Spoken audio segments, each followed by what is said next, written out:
and welcome to MetroArts. I'm your host, Sophia Sanchez. Here on MetroArts, we highlight some of the best in the business, from fine artists, photographers, and performing artists, to cinematographers and musical artists, all from the Metro Detroit area.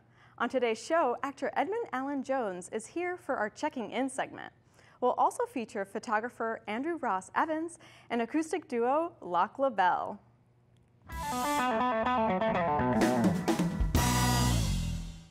We begin the show with our Checking In segment. Let's welcome actor Edmund Alyn Jones back to Wayne State University and MetroArts. Welcome. Thank you.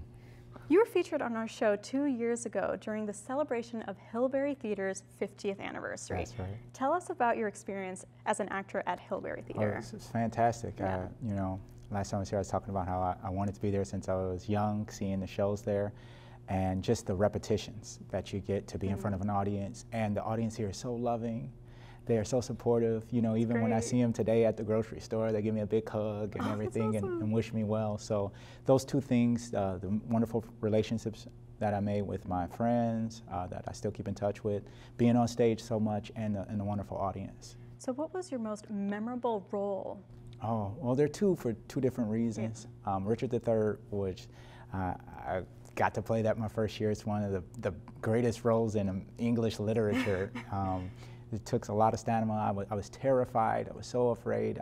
But to this day, I still, like I said, when I run into people at the grocery store, they still remember that show. That's amazing. And they're like, you know, we just really enjoyed it. And that just makes me feel good, because usually theater is such a temporal thing. Sure. And it happens and then it disappears, and you think, you know, did it really matter?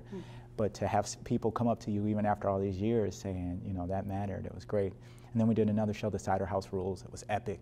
You know, it's 2-3 hour plays, you know, of this one fantastic story. I got to play a number of roles in it, and I just thought it was a complete performance. What was it about? It's just about this apple orchard and the workers, the migrant workers that come into this orchard, and the stories that happen in the cider house, you know, behind the scenes. So the people that are usually in the margins are suddenly put on the stage and put in the forefront. And it's about an orphanage as well. So it's just a great, epic American tale about years gone by, and how people handled the drama of life in a very heroic way. Wow. So what was your most challenging role? Oh man, Richard was very challenging. I actually, because the director decided to not use any prosthetics or anything to alter him, he's supposed to be deformed. And so she decided to use just my body. And so, you know, I actually have a bum knee now, and for a while I had a bend in my spine from doing the role. So I had to go see a chiropractor to get it straighhed out, because you know, you're doing 2.5 hours, just you know, hunched over like this, and sword fighting and everything. So that physically, it was amazing. The stamina of having to say all those words, I think I got 80% of the text. So I remember running my monologues, literally running down 2nd Avenue, shouting you know, at the top of my lungs, doing my monologues to build up the stamina to be able to, so when I get on stage, I didn't have to think about it. So in that sense, it was very challenging. A lot of research, breaking down the iambic pentameter for every single line. Every single line. Oh my goodness. Just with a fine-tooth comb, but it was worth it. Wow. So we have some examples of your work. Let's take a look.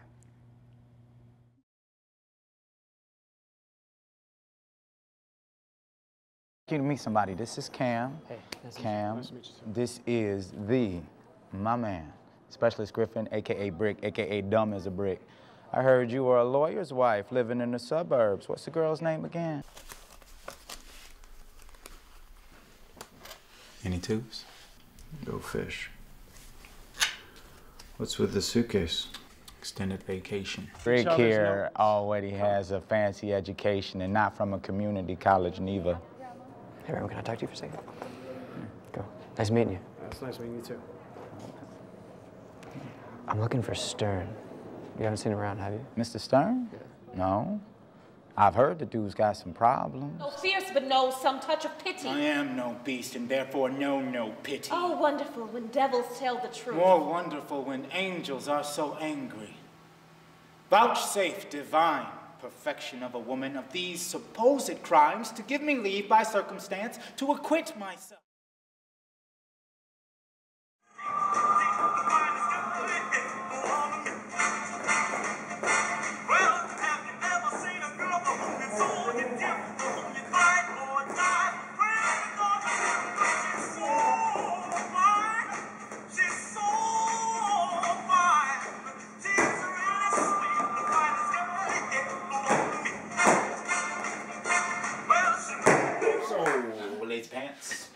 today? What do you want to do? Eat, sleep, and play video games. No, seriously, I'm asking you. You always ask me. And yeah, you always ask me back. And I always say I want to do what I think you want to do. So, what you want to do, really? Eat, sleep, and read my National Enquirer. You can play video games.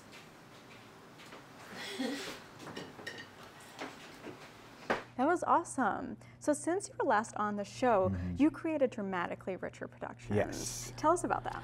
That is our theater company. It's a true company. So our idea is we wanted to take theater to places you've never seen them before. Some of our clients include the Somerset Collection and Troy and Source Booksellers right on Cass here in the neighborhood. So every quarter we create an original piece, a sketch based on a book that we want to highlight to it's been fantastic. Awesome. We even did a one-man show for a charity event. That's cool. So is there a character that you're dying to play? Oh, no, I want to live to play it. No. Well, a lot of them are too old for me right now. A lot of the August Wilson canon, those characters are fantastic. Denzel Washington just did one on Broadway. I would love to do that one day. King Lear. I'm definitely too young for that right now, but that's okay. Hopefully I'll have a nice long career and I'll be able to work up to that one. Where do you see yourself in 5 years? Oh, 5 years. Hopefully I've done a couple of great spots on some great TV. That's how a lot of actors get their start. I want some film under my belt. I would love to join the unions. I'm actually going to be a candidate for the Equity, the Actors Equity Association, and then the Screen Actors Guild, which is for film. So it's SAG-AFTRA, that's for film and television. And so my goal is to have those unions, being a part of those unions, being taken more seriously as a professional outside of Michigan in the industry at large. Where can we learn more about you? You can go to my website. Good. It's www.edmundalynjones.com. I know, real original. But actors do that to promote themselves. And also dramaticallyricher.com. That tells a little bit about our company and what we've done in the past. And yeah. Great. Well, thank you so much for coming back. Yeah, it's been a pleasure. I love this place. It's home. It really is. Thank you. Absolutely. You're watching MetroArts on Detroit Public Television.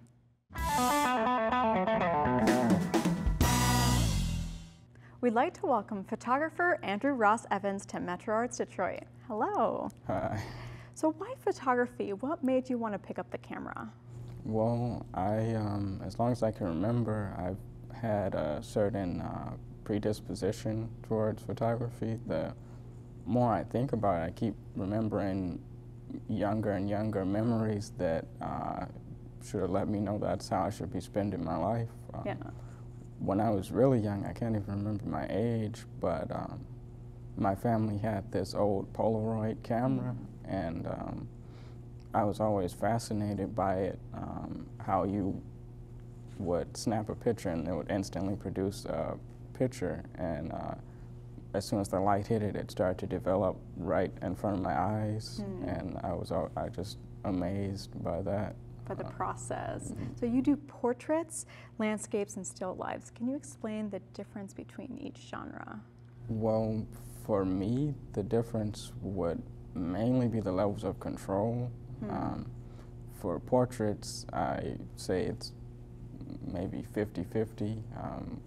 50% is me and my camera, 25% is the person, and the other 25% is the light, because basically right now I rely almost exclusively on sunlight and natural light. So that must make it challenging sometimes. The time of day, the weather, all that plays really important factors, but I like that aspect of it. The natural light, it feels more wholesome to me. It's a more authentic experience, relying on the planet for my light than man-made things. What kind of camera do you have now and why? Well, I have a Canon Rebel T3i, and it's my first actual DSLR. And I have it because it's the best thing I can afford right now. Great. So there's a great deal of science that goes behind what you call capturing moments. Can you explain how you capture that? Basically, it's a combination of luck and reflexes. There's beauty all around us constantly in every room, every second that our eyes are open. There's something beautiful to see, and just having the reflexes to catch it and being lucky enough to be there at the right time. So you sort of have to be present. Yeah, Okay. all the time. So tell us a little bit about what you brought on set today. Well, the three on top are from a series of images that I produced for the Car Center. This one right here I shot quite a while ago actually, but they're all surreal. That's mainly what I shoot, surreal portraits, and this top one in particular, it represents the idea that the moment we're born, we begin to die. That's the smoke represents our life force or our essence leaving us as soon as we come into this world, and it also represents our identity, just like the predisposition I talked about earlier. Yeah. I believe we're born with certain traits or innate abilities, basically, and the moment we come out into the world, these outside influences start to basically drain us of... Like kind of evaporate. Yeah. Exactly. Yeah. Like we come out burning hot, and we gradually cool down the older we get, basically. That's so interesting. So it sounds like a lot of your photographs have symbolic elements. So what about this one?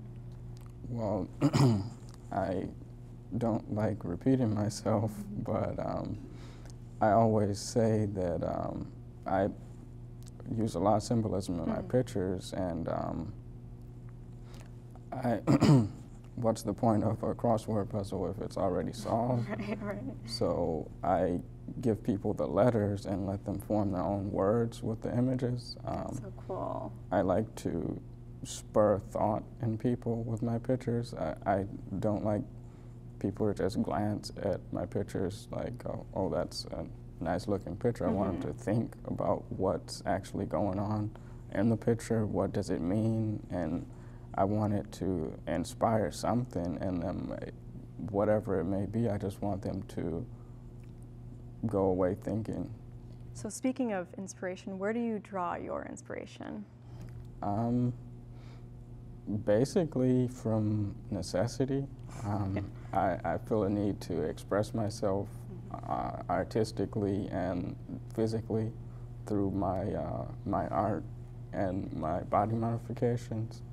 And as an artist, I'm allowed freedoms that I wouldn't be able to do as a doctor or a lawyer or anything like that.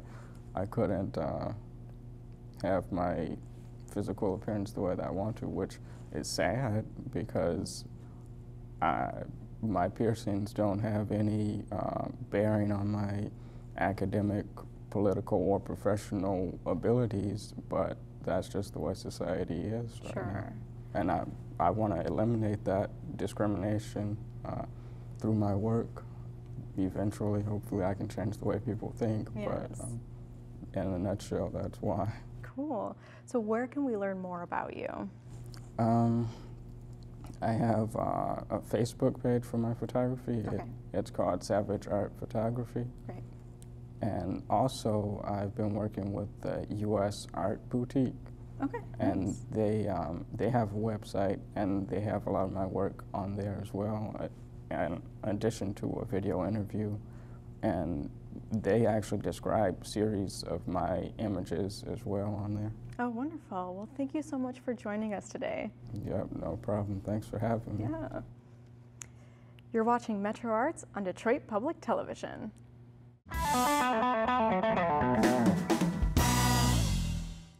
And now let's welcome Jenny Nags and Nick Chalais from Lac LaBelle to Wayne State University and MetroArts. Hello, guys. Hi. How are you? Good, how are you? We're Good. well. Thanks for having us. When did you guys begin playing folk music? Well, I started when I was a young person. I grew up, my best friend's mother was a professional folk singer, so I saw what the lifestyle was like a little bit. It took time for it to really sink in that that was what I wanted to do, Sure. but I was playing that music early on and really fell in love with traditional American folk styles at a young age. Nice. How about you? About 30 years ago, my parents started taking me down to Augusta Heritage Workshops in Davidson-Elkin College in West Virginia, and that's where I just learned how to pick the guitar and was exposed to lots of different styles of music, original, American music, and that was it, Great. How did you guys form Lac LaBelle? Well, we met when we were playing with Odu Afrobeat Orchestra, and Nick was playing electric guitar, and I was singing backup. We do still occasionally perform with that group too; they're still around. But we were playing together for several months. We decided it was like 7 years ago. We were playing together for a while before we knew that we both had these similar interests in American folk styles. And it was the bass player of that group, Joel Peterson, suggested that we get together and form another band. So that was when Lac LaBelle was born, and we started as a trio. Nice. So where do you get your inspiration for your songs? Well, for me, it's all imagery, and so it can be anything that I can kind of create in my mind to see, and then I try to form some kind of story around it. And a lot of times, when I used to compose a lot of instrumental guitar music, it was the same kind of idea. It was imagery, but it was very specific. And so when I write a song that's lyrical, I try to tell the story in the same way. So I can be inspired by landscape or art or actual prose and reading fiction, nonfiction. It doesn't really matter. Even film. Interesting. That helps me. Cool. Where can we learn more about you? Well, we have a website, Okay. laclabellemusic.com, and then we have a Facebook page under our name, Lac LaBelle. And we perform all over the Metro Detroit area as well as nationally and internationally, so folks can look there and keep up with what we're doing. Great. Well, thank you so much for being on the show today. Thanks for having us. And now here's Lac LaBelle. You're watching MetroArts on Detroit Public Television.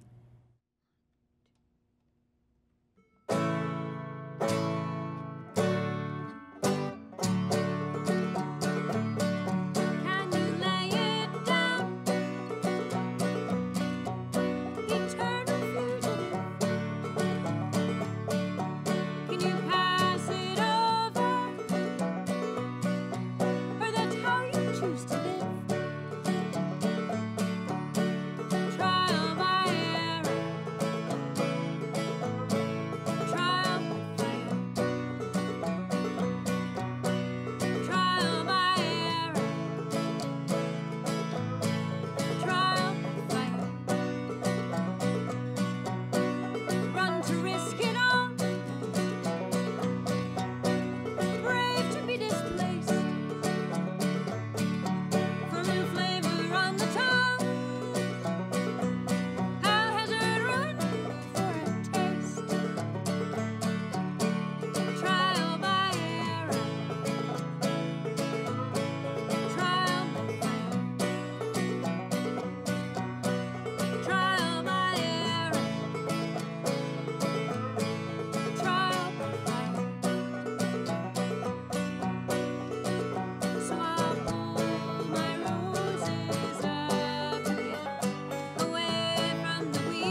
sea. City ruins will collide. Might we still leap with broken wings, if caught and cradled on the other side? The trial by error, trial by fire, trial by error, trial by fire. But the age of reason still waits for me, 'cause I labor my claim eternally, waiting for the cherries to bend to me, tracing the fine line. It's a fine line, but I'll meet you on the other side. It's a fine line, but I'll meet you on the other side. It's a fine line, but I'll meet you on the other side. It's a fine line.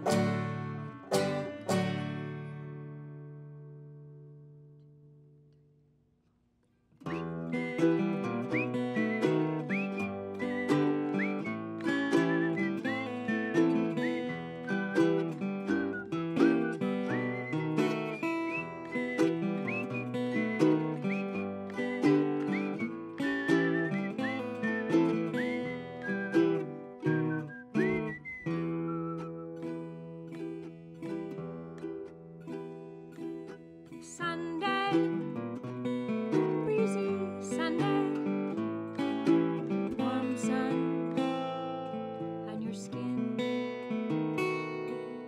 lazy dreams hazy, breathe deep, love, take it in.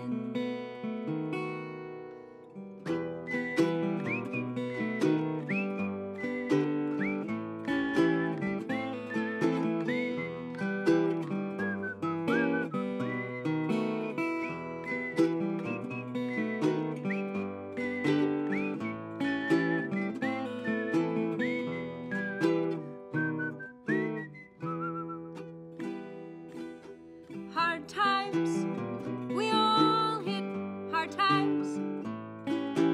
Calloused hearts, false starts, hard hands. Lovely, life can be so lovely before the tide reaches the sand. The curl of a leaf tells of storms that brew like a song. Our voices must twist to croon. We pray that there is no good deed we could do to stop the wind for a balance skewed.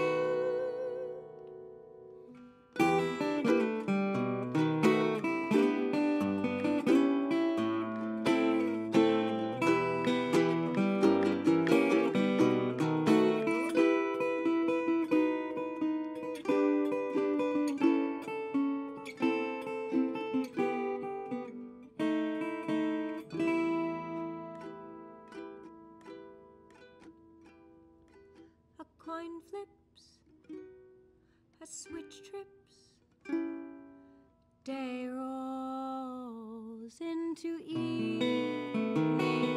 So enjoy love, do take full advantage of the good life you're receiving.